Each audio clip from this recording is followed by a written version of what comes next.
রাদিয়াল্লাহু তাআলা আনহু, তিনি বলেন, আশহাদু লা সামি'তু রাসূলুল্লাহি সাল্লাল্লাহু আলাইহি ওয়াসাল্লাম ইয়াকুল, আমি সাক্ষ্য দিচ্ছি, আমি নবীজির কাছে শুনেছি। সাহাবী এমনি যদি বলেন নবীজি বলেছেন, তাই তো গ্রহণযোগ্য, 100 ভাগের 100 ভাগ কি গ্রহণযোগ্য। তাও উনি আরো গুরুত্ব দিয়ে বলতেন, আশহাদু, দেখো আমি সাক্ষ্য দিচ্ছি। রাসূলুল্লাহ সাল্লাল্লাহু আলাইহি ওয়াসাল্লাম বলেছেন, খামসু সালাওয়াতিন ইফতারাদাহুন্নাল্লাহু আলা ইবাদি, 5 ওয়াক্ত নামাজ আল্লাহ তার বান্দাদের উপর কি করেছেন, ফরজ করেছেন। মান আহসানা উযুআহুন্না ওয়া সাল্লাহুন্না লিওয়াক্তিহিন্না ফাআতাম্মা রুকুআহুন্না ওয়া সুজুদাহুন্না ওয়া খুশুআহুন্না কানা লাহু ইনদাল্লাহি আহাদুন আন ইয়াগফিরা লাহু ওয়া মান লাম ইয়াফআল ফালাইসা লাহু ইনদাল্লাহি আহাদুন ইন শাআ গাফারা লাহু ওয়া ইন শাআ আযাবাহু। যে ব্যক্তি এই 5 ওয়াক্ত নামাজ সুন্দরভাবে ওযু করে আদায় করবে, ওযুটাও সুন্দর হতে হবে। নামাজ সুন্দর হতে হলে কি ওযু সুন্দর হতে হবে। নবী করিম সাল্লাল্লাহু আলাইহি ওয়াসাল্লাম আমাদেরকে দোয়াও শিখিয়েছেন, আল্লাহুম্মা ইন্নী আসআলুকা তামামাল উযুই ওয়া তামামাস সালাতি ওয়া তামামা রিজওয়ানিক। দেখেন, আয় আল্লাহ, আমি আপনার কাছে প্রার্থনা করি আমার ওযুটা যেন পূর্ণ হয়, সুন্দর হয়, আমার সালাত যাতে পূর্ণ হয় এবং আপনার সন্তুষ্টিও যাতে আমি পরিপূর্ণভাবে পাই। এ আল্লাহ, আমি আপনার কাছে ওযুর পূর্ণতার প্রার্থনা করছি, নামাজের পূর্ণতার প্রার্থনা করছি এবং আপনার সন্তুষ্টির পূর্ণতার প্রার্থনা করছি। আল্লাহুম্মা ইন্নী আসআলুকা তামামাল উযুই ওয়া তামামাস সালাতি ওয়া তামামা রিজওয়ানিক। আর প্রতি ফরজ নামাজের পরে ছোট্ট একটা দোয়া নবী করিম সাল্লাল্লাহু আলাইহি ওয়াসাল্লাম শিখিয়েছেন, কাকে? মুআয রাদিয়াল্লাহু তাআলা আনহুকে। বলেছেন, ইয়া মুআয ইন্নী উহিব্বু, মুআয দেখো আমি তোমাকে ভালোবাসি। এই ভূমিকার পর বলছেন, তুমি প্রতি ফরজ নামাজের পরে এই দোয়াটা পড়বা, আল্লাহুম্মা, প্রতি ফরজ নামাজের পরে আল্লাহুম্মা আইন্নী আলা যিকরিকা ওয়া শুকরিকা ওয়া হুসনি ইবাদাতিক। এই দেখেন, এখন এই দোয়ার কথা বলছি, উনি ঝিলিক মারছে মোবাইল দিয়ে। আরো এই যখন বয়ানের শুরুতে খুতবা পড়ছিলাম তখনও তারও দিকে দেখা গেছে বিভিন্ন জন মোবাইল নিয়ে ব্যস্ত। আরে নবীজি বলছেন, আমি তোমাকে ভালোবাসি, তুমি ফরজ নামাজের পরে অবশ্যই দোয়া পড়বা, যেন না ছুটে, কখনো যেন বাদ না যায়, খেয়াল করবা। উনি ঝিলিক মারে। আল্লাহর বান্দারা, মানে দিনের কথা আলোচনা হচ্ছে, আল্লাহ রসুলের কথা আলোচনা হচ্ছে। মজলিসের একটা সম্মান থাকে, একটা আদব থাকে। মজলিসের বড় গুরুত্বের সাথে কথা শোনা, গ্রহণ করা। যিনি বলছেন এটা তো কথা তার না, কথাটা তো তার না। তিনি তো কোরআনের কোন আয়াত উদ্ধৃত করছেন বা হাদিস উদ্ধৃত করছেন, সে শোনাচ্ছেন। এটা তো দিনের কথা আলোচনা হচ্ছে। আমি তো ব্যাখ্যা স্বরূপ অতিরিক্ত কথা বলার থেকে দূরে থাকার চেষ্টা করি। লম্বা ব্যাখ্যা দেওয়া শুরু হলো, সেখানে আবার কোন ভুল হয়ে যায় আমার।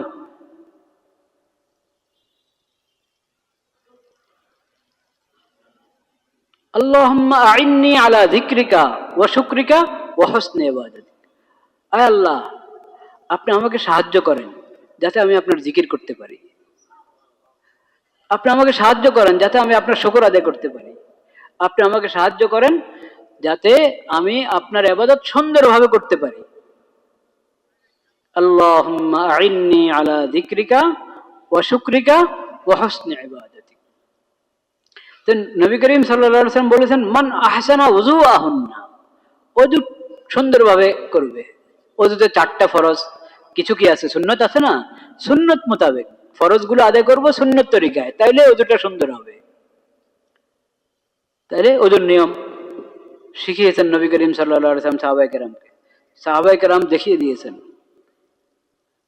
ওনার ওযু আছে, কিন্তু ওযু করে দেখাচ্ছেন শিখানোর জন্য। ওযু করে দেখাচ্ছেন, উঁচু জায়গায় বসে আলী রাদিয়াল্লাহু তাআলা ওযু করেছেন, কুফাবাসী দেখেছেন কিভাবে উনি ওযু করেন। সেই ওযুটাই তো উলামায়ে কেরাম শিখাচ্ছেন আপনাদেরকে। 4টা ফরজ, এতটা কি সুন্নত, কিভাবে শুরু হবে, বিসমিল্লাহ পড়ে শুরু হবে। পানি অপচয় না হয় সেটাও কি করতে হবে, খেয়াল করতে হবে, পানির অপচয় না হয়। যদি কল ছেড়ে দিই বাস চলছে, মোটা করে ছেড়ে দিয়ে থাকে, যেখানে অল্প পানি দিয়ে অজু করা সম্ভব সেখানে কি হচ্ছে দেখা যাবে, যদি একটা বালতি কলের নিচে একটা বালতি দিয়ে রাখেন, অজুতে আমরা যত পানি ব্যয় করি ওই পড়ায় বালতি ভরে যাবে। যদি বালতি দিয়ে রাখেন কলের নিচে আর আপনি অজু করতে থাকেন, পরে দেখবেন যে বালতি ভরে গেছে, অথচ অজুর জন্য দরকার সামান্য পানি, আধা লিটার পানির দরকার হয় না অজুর জন্য, আধা লিটার পানির দরকার হয় না অজুর জন্য। কিন্তু সেই ব্যবস্থা তো নিতে হবে, ব্যবস্থা নিতে হবে না। এক নম্বর কথা হলো, এই কলের মধ্যেই কেন অজু করতে হবে?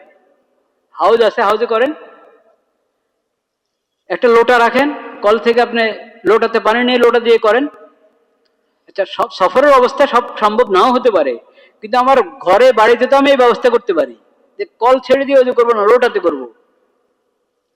কল ছেড়ে দিয়ে যদি অজু করি, কল ছেড়ে দিয়ে অজু করলাম মনে করেন, তো সেটাতে আপনি করবেন কি বলেন? কল ছেড়ে দিলে চলতেই থাকবে, আপনি একটু শীতকাল বিশেষ করে একটু ডলতে হয়, পানি সব জায়গায় লাগে না, ডলা লাগে না, তো ডলাও চলছে কলও চলছে, কেন?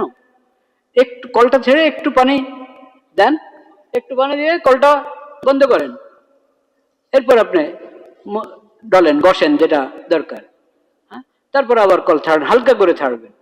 একটু সময় লাগলো, আর পিছনে মানুষ দাঁড়িয়ে আছে লম্বা লাইন, তো একটু একবারই মোটা করে ছাড়লে তো ফায়দা নাই, কোনো ফায়দাই নাই। তো হালকার থেকে একটু একটু বাড়ান, ঠিক আছে, একটু দ্রুত যাতে উজুটা হয়ে যায় সেটাও একটা ঠিক আছে, কিন্তু খামাখা খামাখা আমি মাথা মাছে করতেছি, পানি নিলাম মাথা মাছে করতেছি, মাথা মাছে কান মাছে করবো, সময় লাগে কি লাগে না? ও কল চলছেই, পাও দিতে পাও ঘষতে একটু সময় বেশি লাগে, কিন্তু ওই কল ছেড়েই আমি পাও ডলাডলি করছি আর কল একবারে স্রোত। এগুলো খেয়াল করতে হয়, ফিকির করতে হয়। নবী করিম সাল্লাল্লাহু আলাইহি সাল্লাম বলেছেন, অজুর মধ্যে তোমরা পানির অপচয় করবা না। অজুতে না করলে এমনি অপচয় জায়েজ হবে? অজু নেক আমল, এটাতে অপচয় নিষেধ করা হচ্ছে, তাহলে অন্য জায়গায় পানিকে একবারে সস্তা মনে করি, যেহেতু মুফতি পেয়ে গেছি একবারে সস্তা মনে করি, আমরা পানির অপচয়কে কোনো বিষয় মনে করি না, কোনো ক্ষেত্রে পানির অপচয় করা ঠিক না। এরপর জিজ্ঞেস করেছি, ইয়া রাসূলুল্লাহ, আমরা সমুদ্রের পাশে, হ্যাঁ সমুদ্রের পাশে, নদীও বলে নাই, কি সমুদ্রের পাশে, সমুদ্রের পাশেও থাকো তুমি, তাও অপচয় করবে না পানির, তাও ওদের ক্ষেত্রে পানির কি করবে না, অপচয় করবে না। চিন্তা করেন, অপচয় না করে সুন্দরভাবে অজু করবো, যাতে কোনো জায়গায় যেটা ধোয়া দরকার ওটা শুকনা কি না থাকে, এভাবে সুন্দরভাবে অজু আদায় করব। অজুর সৌন্দর্য হলো কিসের মধ্যে? ওটা সুন্নত মোতাবেক হওয়া, ফরজগুলো যথাযথ আদায় হওয়া, সুন্নত মোতাবেক হওয়া, এবং কষ্ট লাগছে এই শীতের মধ্যে কেমনে করি অজু, হ্যাঁ, গরম পানির তো সব জায়গায় ব্যবস্থা থাকে না, আর কারো আছে গরম পানি লাগে তো কেমন অস্বস্তি লাগে, অস্বস্তি লাগে অজু। নবী করিম সাল্লাল্লাহু আলাইহি সাল্লাম বলেছেন, ইসবাগুল উযুই আলাল মাকারিহ, কষ্ট হচ্ছে, ভালো লাগছে না, অস্বস্তি লাগছে, বিজাতে মনে চাচ্ছে না শরীরটা, তাও মনের বিরোধিতা করে, মনের বিরোধিতা করে নিজের কষ্টের দিকে না তাকিয়ে একটু অজু করো, সুন্দরভাবে করার চেষ্টা করো, কোনোটা যাতে শুকনো না থাকে, কোনো জায়গা ভালোভাবে অজুটা করো, এটা অনেক বড় নেক আমল। ইসবাগুল উযুই আলাল মাকারিহ, অস্বস্তি লাগছে, কষ্ট লাগছে, তারপর অজুটা সুন্দরভাবে করা, এটা অনেক বড় কি, এক তো অজু দরকারই আমার, নামাজের জন্য দরকার, কোরআন স্পষ্ট করতে চাইলে অজুর দরকার, তওয়াফের জন্য অজু দরকার, সেই হিসেবে তো করবো, কিন্তু খুদ অজুটাই স্বতন্ত্র একটা ইবাদত হিসাবে আল্লাহ তাআলা কবুল করবেন, এটার জন্য আলাদা সওয়াব দান করবেন আল্লাহ তাআলা।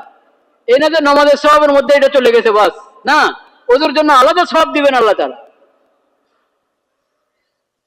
আর যদি অজু শেষে দোয়াও করি, আশহাদু আল্লা ইলাহা ইল্লাল্লাহ ওয়া আশহাদু আন্না মুহাম্মাদান আবদুহু ওয়া রাসূলুহু, আশহাদু আল্লা ইলাহা ইল্লাল্লাহ ওয়াহদাহু লা শারীকা লাহু ওয়া আশহাদু আন্না মুহাম্মাদান আবদুহু ওয়া রাসূলুহু, কালিমা শাহাদাত।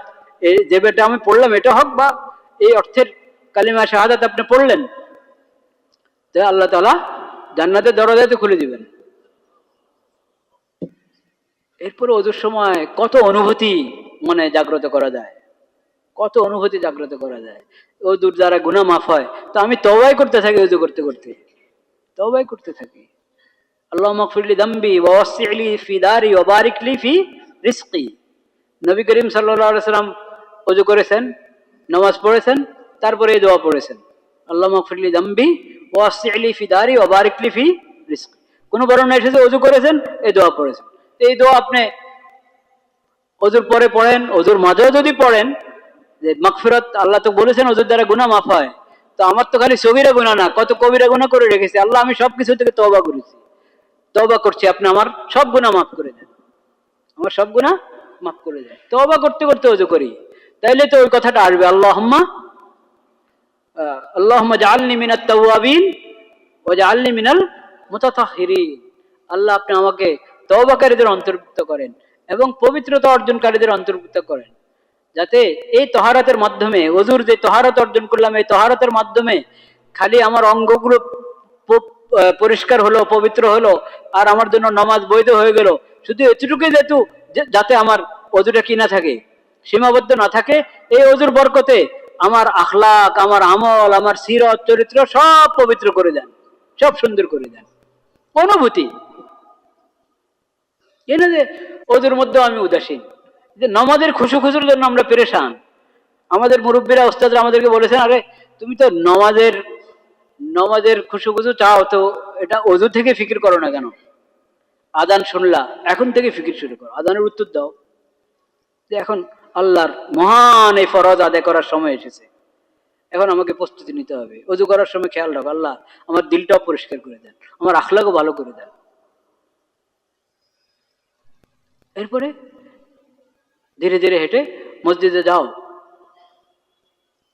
যাওয়ার সময় তাওয়াজুর সাথে, বিনয়ের সাথে যাও, আল্লাহকে স্মরণ করতে করতে যাও। মসজিদে গেলা, ডান পাও দিয়ে ঢুকো, আগে ডান পাও দিবা। মসজিদে ঢোকার সময় বাম পাও না, আগে কি ডান পাও। জুতা থেকে বাম পাও আগে খোলো, জুতার উপরে রাখো। এরপরে ডান পাও জুতা থেকে খুলে ডান পা প্রথমে মসজিদে রাখো, দোয়া পড়ো, বিসমিল্লাহ তো পড়বাই, দুরূদ শরীফও পড়ো। এরপরে দোয়া পড়ো, বিসমিল্লাহ ওয়াসসালাতু ওয়াসসালামু আলা রাসূলিল্লাহ, আল্লাহুম্মা ইফতাহ লি আবওয়াবা রাহমাতিক। আল্লাহ আমার জন্য রহমতের সব দরজা খুলে দেন। আমি তো আপনার দরবারে এসে পড়েছি, আপনার রহমতের সবগুলো দরজা আমার জন্য খুলে দেন। আরো পড়তে পারেন, দোয়ার আরো অংশ আছে, এটুকু পড়লো দোয়া হয়ে গেল। আরো আছে হাদিস শরীফে, আল্লাহুম্মা আসিমনি মিনাশ শাইতানির রাজিম, আল্লাহ আমাকে মরদুদ শয়তান থেকে হেফাজত করেন। মসজিদে যতক্ষণ থাকি, ইবাদত বন্দেগীতে যাতে শয়তান কোনো অসুবিধা না দিতে পারে, সুন্দরভাবে আদায় করতে পারি। মসজিদ থেকে বের হওয়ার সময় আবার ওই দোয়ার মধ্যে আছে, বিসমিল্লাহ ওয়াসসালাতু ওয়াসসালামু আলা রাসূলিল্লাহ, আল্লাহুম্মা ইন্নী আসআলুকা মিন ফাজলিক। ওটার পরেও আপনি চাইলে ওই অংশ পড়তে পারেন, ওটাও আছে হাদিস শরীফে, আল্লাহুম্মা আসিমনি মিনাশ শাইতানির রাজিম। মসজিদ থেকে বের হয়ে যাচ্ছে, তখন আল্লাহকে বলছি, আল্লাহ আপনার রিজিক কামনা করি, আমি রিজিক রাস্তা আমার জন্য প্রশস্ত করে দেন, সহজ করে দেন, হালাল ভাবে কামে করতে পারি সেই তৌফিক দান করেন। আর আল্লাহুম্মা আসিমনি মিনাশ শাইতানির রাজিম, আল্লাহ আমাকে শয়তান, মরদুদ শয়তান থেকে হেফাজত করেন। এখন মসজিদ থেকে বের হয়ে যাচ্ছি, এখন তো আমার আরো বেশি আপনার রহমত দরকার, যাতে শয়তান আমাকে, কত পরিবেশে আমি এখন ঢুকবো, কোন পরিবেশে ঢুকে কি গুনাহ হয়ে যায়, আল্লাহ আপনি আমাকে শয়তান থেকে হেফাজত করেন। এইভাবে যদি বান্দা মসজিদে আসে, আবার এইভাবে মসজিদ থেকে বিদায় নিয়ে যায়, তাহলে তার চিন্তা চেতনা আখলাকের মধ্যে পরিবর্তন আসবে কি আসবে না?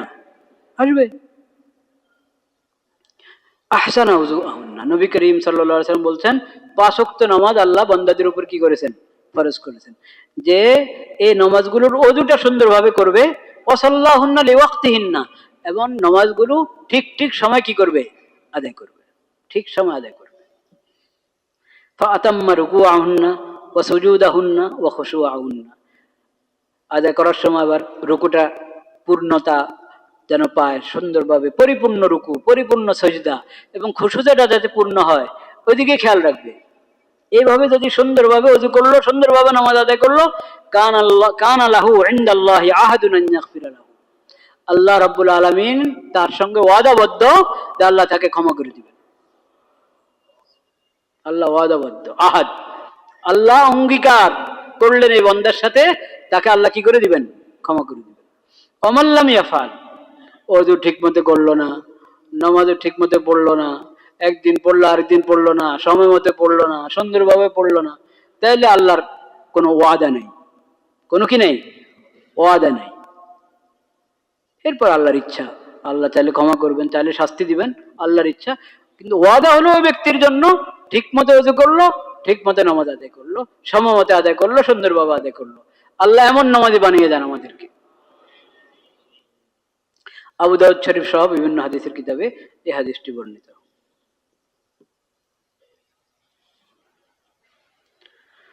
আল্লাহ।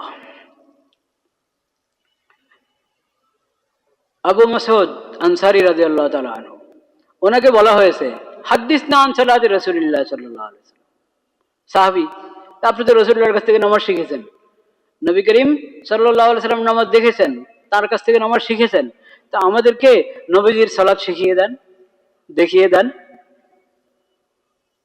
ফাকামা বাইনা ইয়াদাইনা ফিল মসজিদ, দেখেন এখন নামাজ পড়ার ইচ্ছা না, নামাজ শিখানোর ইচ্ছা, হাতে কলমে দেখিয়ে দিচ্ছেন নামাজ। আমাদের সামনে দাঁড়ালেন মসজিদে, ফাকাব্বারা, তাকবীর, তাকবীরে তাহরিমা, এরপরে সানা, সূরা ফাতিহা এবং সূরা মিলান, ওগুলো তো আছেই। ফাকাব্বারা ফালাম্মা রাকা ওয়াদা ইয়াদাহি আলা রুকবাতাই, এখানে রুকুটা বিশেষভাবে শিখাতে চাচ্ছিলেন উনি, রুকু এবং সাজদা। ফালাম্মা রাকা ওয়াদা ইয়াদাইহি আলা রুকবাতাইহি وجعل أصابعه أسفل من ذلك وجافى بين مرفقيه حتى استقر كل شيء منه ثم قال سمع الله لمن حمده فقام حتى استقر كل شيء منه ثم كبر وسجد ووضع كفيه على الأرض ثم جافى بين مرفقيه حتى استقر كل شيء منه ثم رفع رأسه فجلس حتى استقر كل شيء لا إله إلا الله। এরপর উনি রুকু দেখালেন, রুকু কিভাবে দেখালেন? আল্লাহ আকবার বলে রুকুতে যাবে, রুকুতে যখন যাব আমরা, তখন এই যে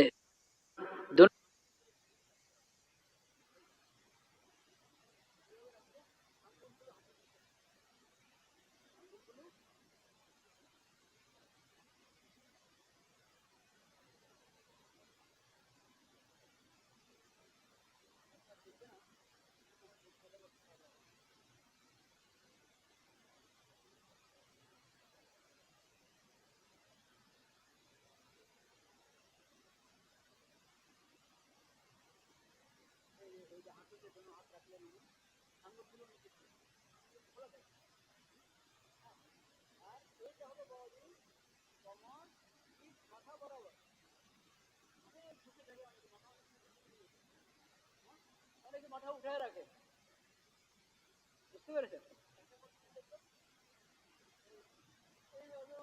অনেক ঢুকে যায়, আরেকটু মাথা অনেক উঠে যায়, আর হয়তো হাঁটুতে গেছে, একটু মাথা তাকিয়ে আছে,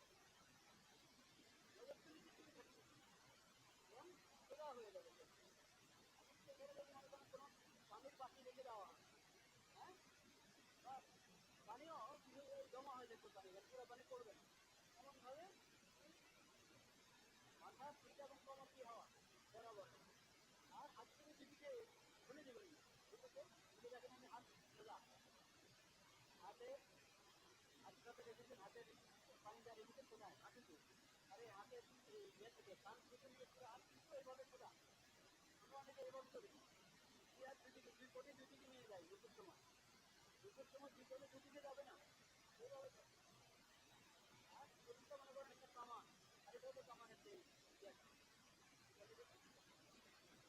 রশিটা, এই এটা হলো রুকুর, ওইভাবে উনি শিখিয়েছেন।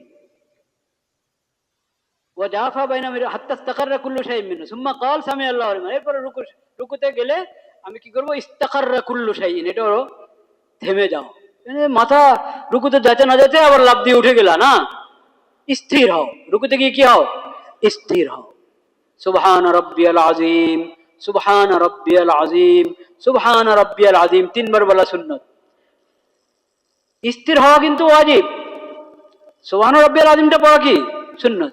স্থির হয়ে যাব আমি, স্থির হয়ে সুবহান রব্বিয়াল আজিম তিনবার পড়বো, তারপরে উঠবো।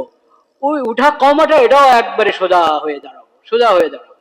নজর কেবলা ইয়ের দিকে সজদা জায়গায় থাকবে, কিন্তু দাঁড়াবো কি সোজা হয়ে, দোনো হাত দোনো পাও পুরা শরীর স্থির হয়ে যে আমি এখন দাঁড়ানো, এই না যে আমার তাড়া, এমন ভাবে দাঁড়াতে চায় না যে আসল কামটা আমি তাড়াতাড়ি সজদা কখন দেবো, এই জন্য মাথা সোজা করতে না করতে, পিঠ সোজা করতে না করতে আবার সজদা দৌড় মারলাম।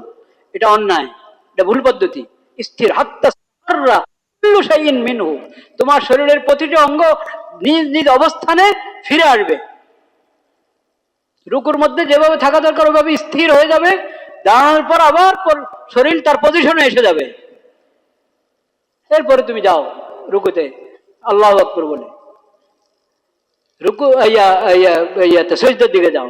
সজদাতে যাওয়ার পর এখন সজদার নিয়ম যেটা, সেটা ওদের বলেছে সজদাতে গিয়ে তুমি স্থির হও।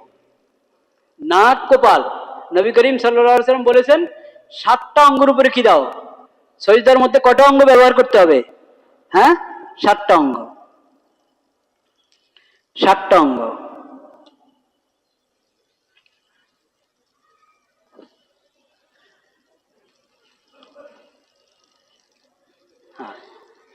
উমিরতু আন আসজুদা আলা সাবাতি আযম, নবী করিম সাল্লাল্লাহু আলাইহি ওয়াসাল্লাম বলেছেন আমাকে আল্লাহ হুকুম করেছেন, আল্লাহর পক্ষ থেকে আমাকে হুকুম করা হয়েছে যাতে সজদাটা কটা অঙ্গের উপর হবে? 7টা অঙ্গ ব্যবহার হবে সজদার মধ্যে। এক হলো কপাল নাক, এটা একসাথে ধরা হয়েছে, কপাল নাক। অনেকে নাক উঠায় রাখে সজদাতে, কপাল লাগে কিন্তু নাক উঠায় রাখে। কপাল একটু হয়তো লাগে, আবার কতক্ষণ এভাবে করে ফেলে, মানে জমিনে থাকে না কপাল। আর নাক তো অনেকেরই থাকে না। নাক এবং কপাল উভয়টা জমিনে লাগবে, এটা সজদার একবার গুরুত্বপূর্ণ ফরজ। নাক উঠিয়ে থাকলো, উঠায় রাখলাম, কপালটা কোন রকম লাগলো, সজদা পূর্ণ হলো না, অসম্পূর্ণ সজদা হলো এটা।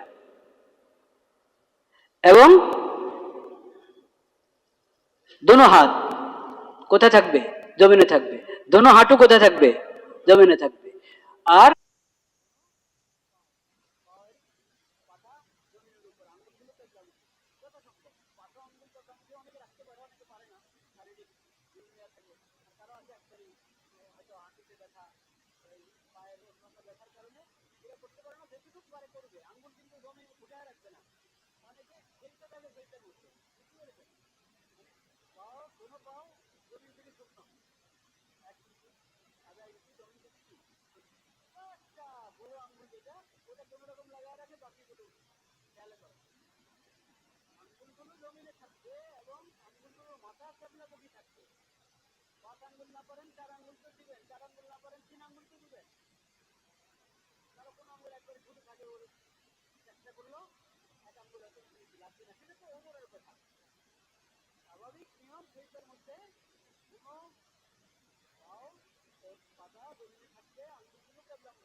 এখানে কিন্তু সব বোঝা যায় না।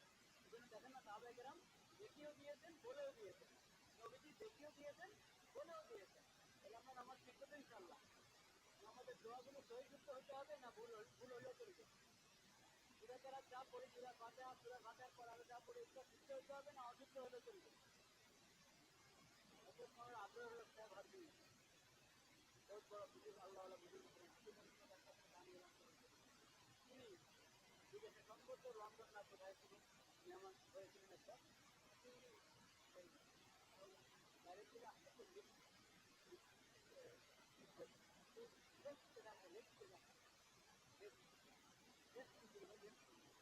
আমার মেজবান লজ্জা পেয়েছে যে আরে আমার কি জিপ বলতে জানে না, লেফট বলতে যে মানুষ কি করবে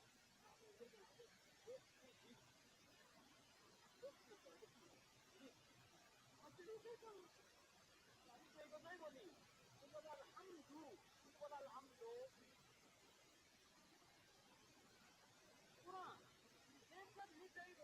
এইখানে আমার ভুল করতেছি তুমি আমি করতে পারলাম না রেট আমার ভুল করতেছে কোরআন ভুল করো তোমরা আলহামদু বলো আলহামদু আলহামদুলিল্লাহ এটা হলো বিসমিল্লাহির রহমানির রহিম বিসমিল্লাহির রহমানির রহিম বিসমিল্লাহির রহমানির রহিম পড়া শিখবো না বিসমিল্লাহির রহমানির রহিম তো পড়া শিখতে হবে এটা ফাতিহা শিখতে হবে এই যুক্তি করে শিখতে হবে এখানে দেখুন মুনতাজ ওয়ান টু বলতে হবে সহ বললে কি হবে সহ আসেন সহ বললে আসেন কি আসেন হ্যাঁ মুলুমি আমার মতো মুলুমি বললে তো আরো বেশি আসবে